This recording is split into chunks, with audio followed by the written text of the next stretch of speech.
ba mga dalaw dito ni Delphin Maniego? Ay, kami ho. Wala si Maniego. Inilabas sila kasama yung mga preso ando sa quarry.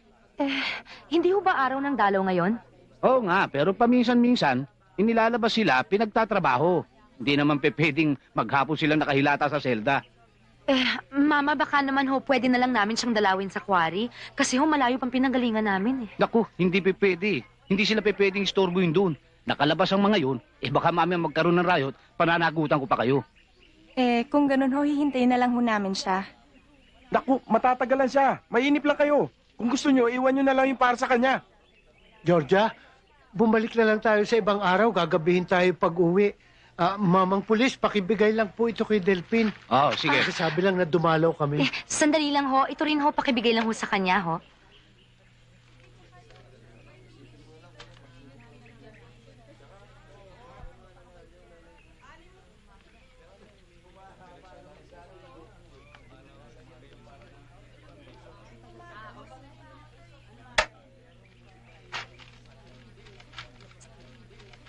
Salamat ho. Miss, ang sulat, nakakarating sa paruroonan kung may selyo. Selyo? Selyo? Anong selyo? Selyo, ibig sabihin yan, humihingi yan ng lagay. Kaya bigyan mo na. Ano? Bigyan mo na. Bigyan mo na.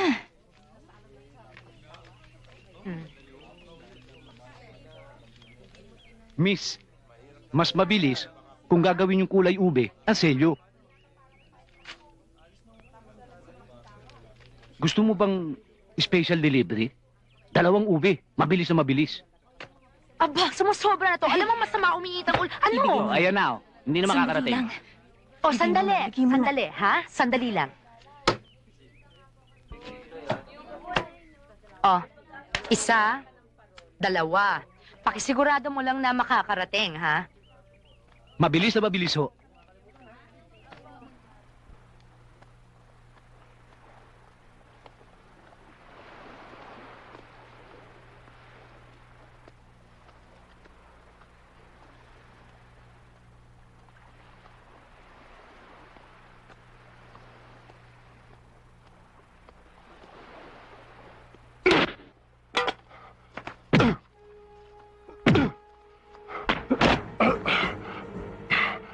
Makinig ka mabuti, pare.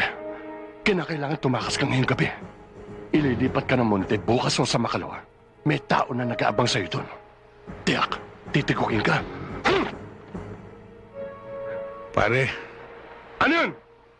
hindi ba ang usapan natin isang suntok lang ibibigay mo? Bakit mo dinalawa? Kakakain ko lang, baka isuka ko ito eh. Mabuti yun. Para walang kabuko-buko. Magtatanda ka na, ha?